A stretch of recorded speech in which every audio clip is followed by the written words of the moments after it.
Hello everyone and welcome to another video. Now today we're building an AMD Ryzen 3 3100 based gaming PC. This PC build is intended for solid 1080p gaming and makes use of the new 4-core 8-threaded chip. So let's start with the motherboard. Some B450 boards may need a BIOS update before they will support both the 3100 and 3300X. This ASRock B450M HDV Rev 4.0 board supported it straight out of the box.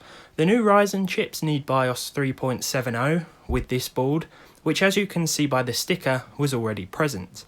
This isn't going to be the case for all motherboards, but some retailers may offer a BIOS update as a service. Alternatively, you can use another AM4 chip to do this if you want. I actually bought this a while ago, so I'm surprised that it was already flashed.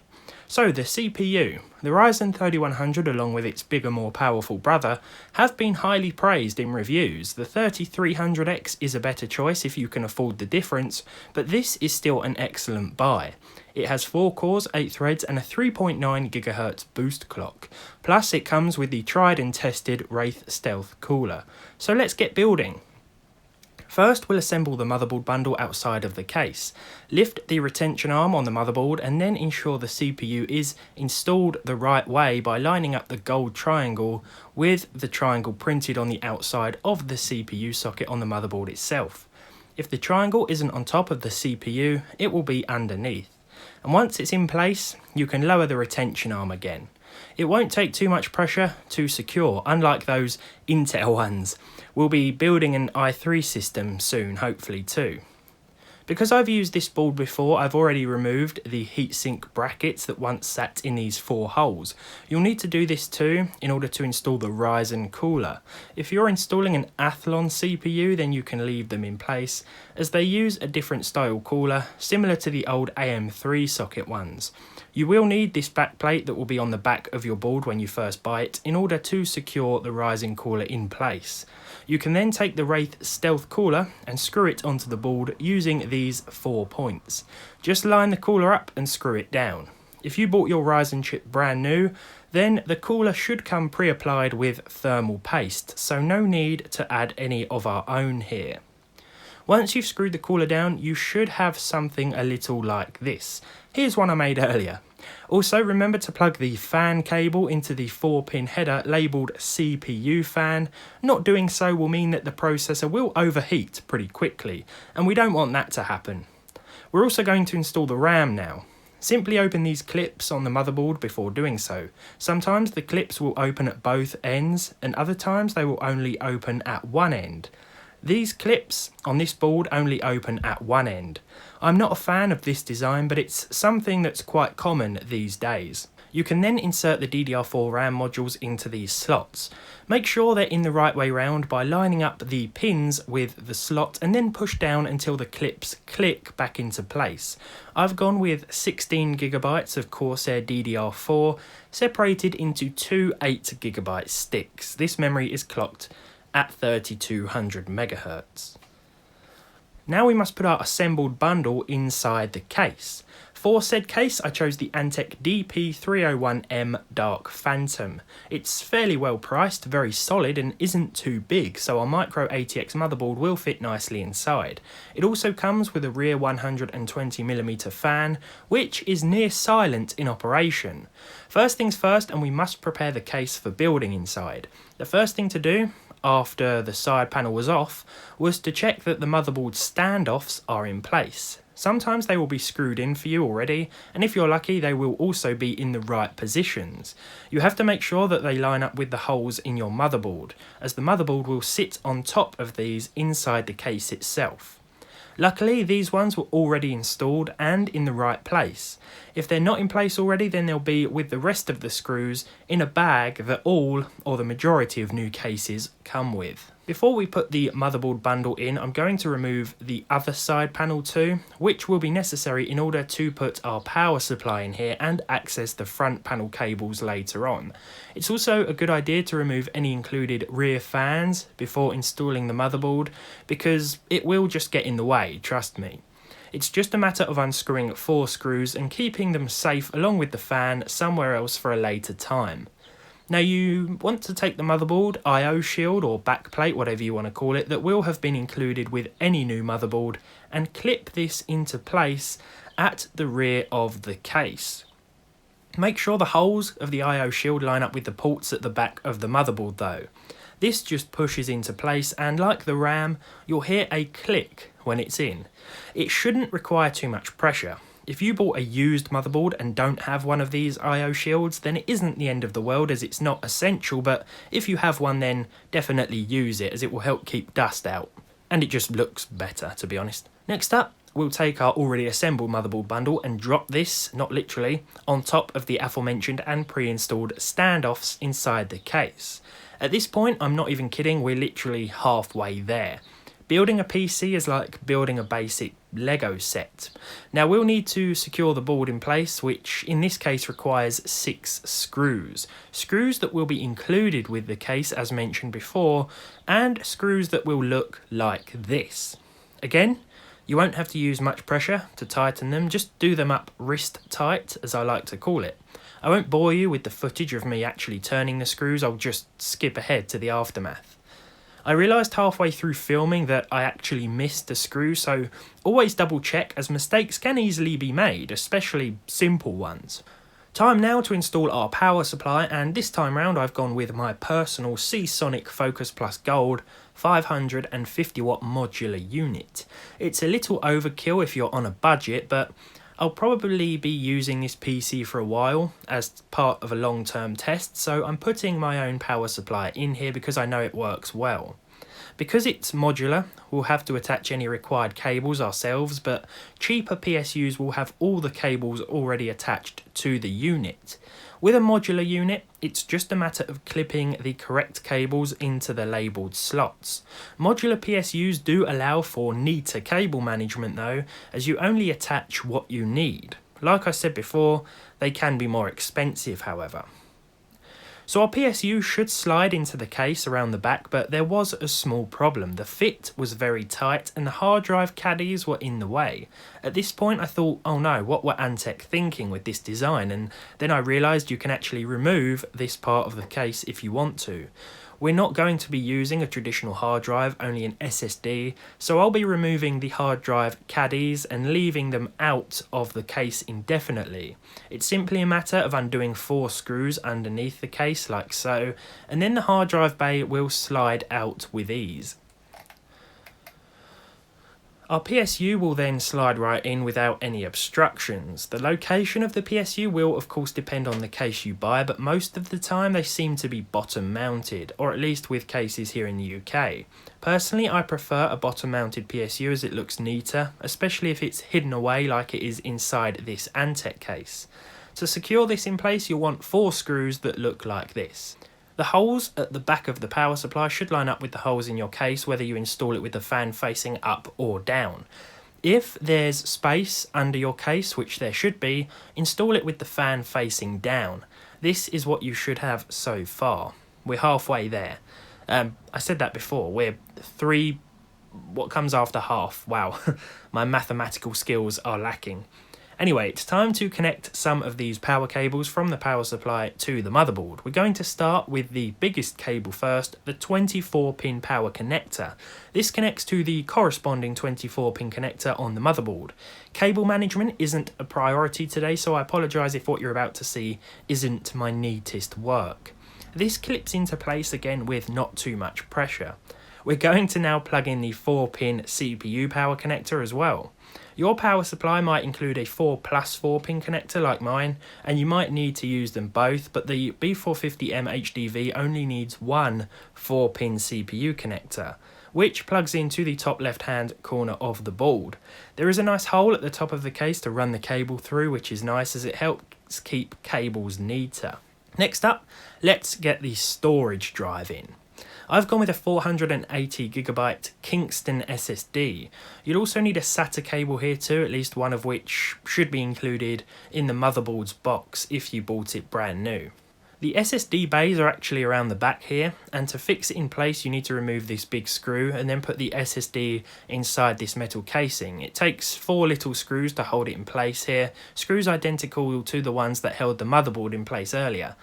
Once the SSD is attached to the metal plate here, it fixes back into place around the back of the case, and both the SATA power cable from the power supply and the standard SATA cable I showed you just now can be attached to it. The storage drive you choose is up to you, and full specs of this build will be in the description below. Remember to also connect the other end of your SSD or hard drive to the SATA headers on the motherboard. Speaking of which, we've got one more thing to connect around the back before connecting more cables to the motherboard itself, and that is the case lighting control cable. This is a SATA style power connector, so it will need to connect to a SATA cable running again from the power supply. If you don't want the lights on the front of your case, then you don't have to plug it in, it won't affect performance, just the lighting. Different cases will vary in design and you might not have a connector like this at all. So you will have noticed by now some cables running from the front of your case. Included amongst these is usually an audio cable, USB cable and a restart and power switch cable. The first one we're plugging in is the cable marked HD audio. This connects to the corresponding header on your motherboard. Even if it's not labelled, the pin layout of the header will give away which one it is. This bright blue one controls the USB 3 ports at the front of the case. It connects to the sometimes bright blue motherboard connector. If it's not blue, it's still obvious to spot because of the long shape.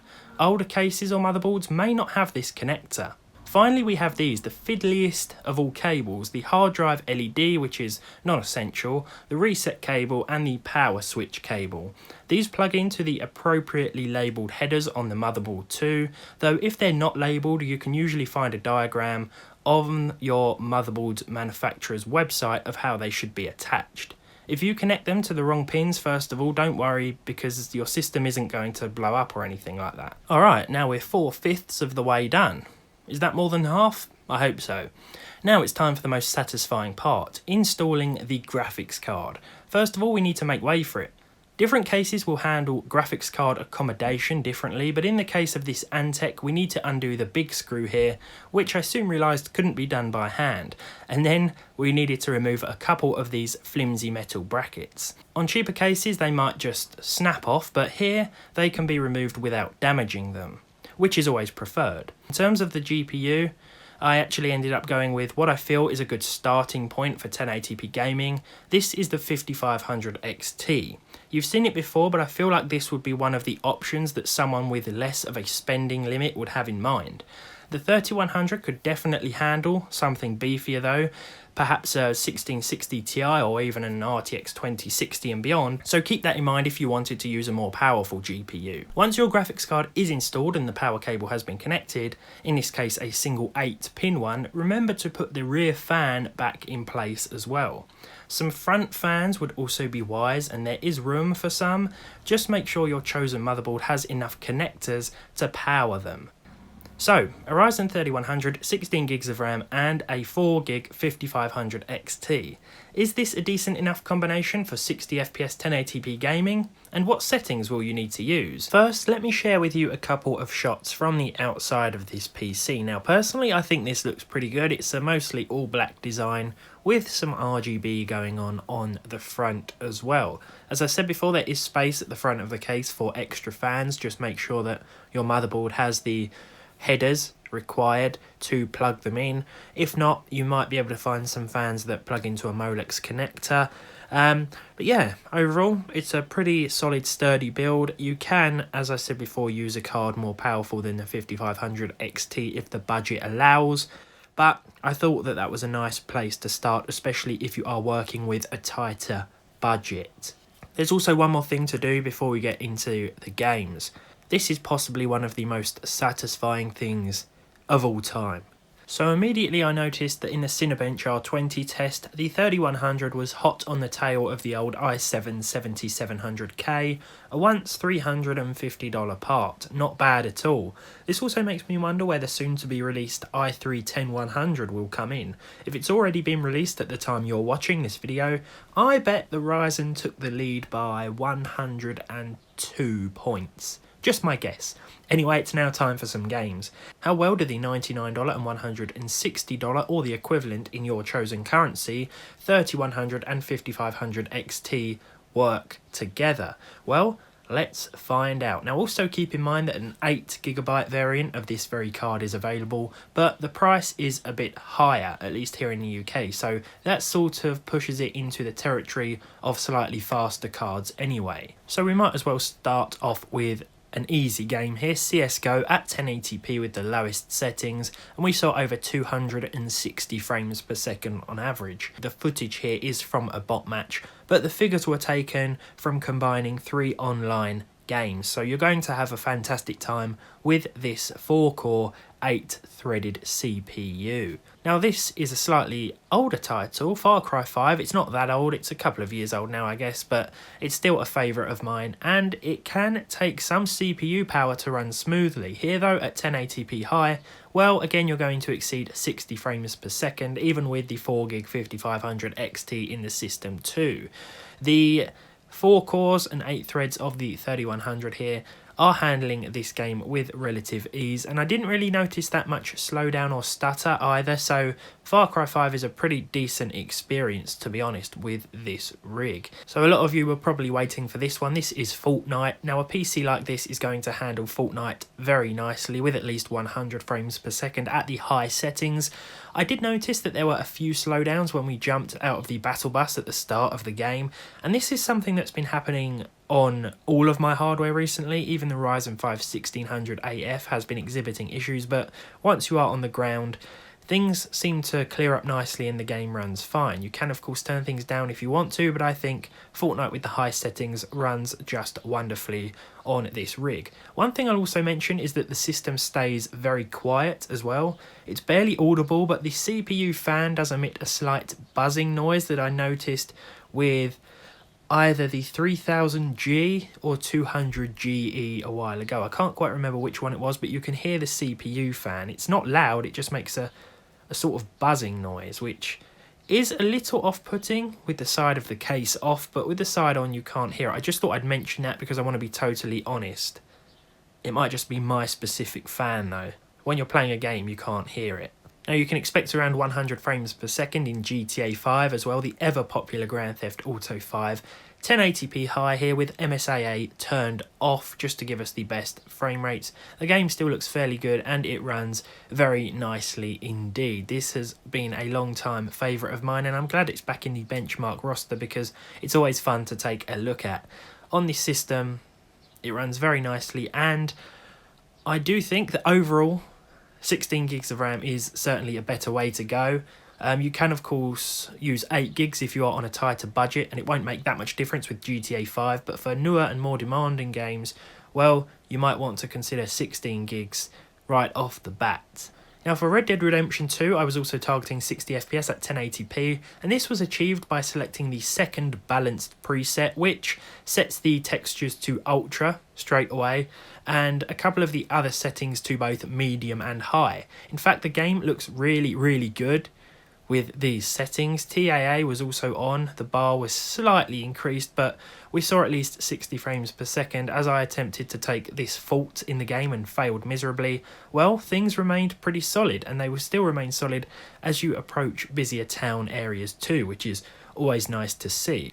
I'm always very happy when I can get Red Dead Redemption 2 running smoothly on any of my PCs. We've also got Call of Duty Modern Warfare Warzone here, the online battle royale segment of the game, at high with 1080p. A couple of things turned down to normal.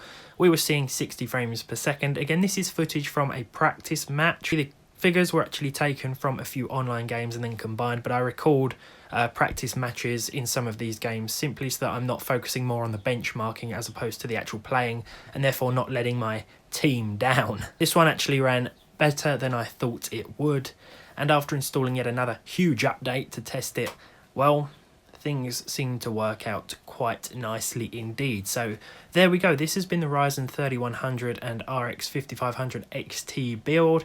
As I've said numerous times now, this CPU can certainly handle something more powerful, but if you are on a tighter budget, then this would be a nice starting point in terms of a combination. You could always slap in a RTX 2060 later down the line and still have a fantastic experience. It's really not going to hold you back that much, this chip, and even for editing, I noticed that It seems to be fairly snappy too. I used it to make this video and it felt just the same as using my Ryzen 1600 AF, in all honesty. It really is pretty good for $99 or pounds or euros, but if you can find the Ryzen 5 1600 AF for its intended $85 or equivalent price, then that would still probably be the better one to go for. But this is widely available now, or available in more places I should say, and it seems to be just as good as far as gaming is concerned.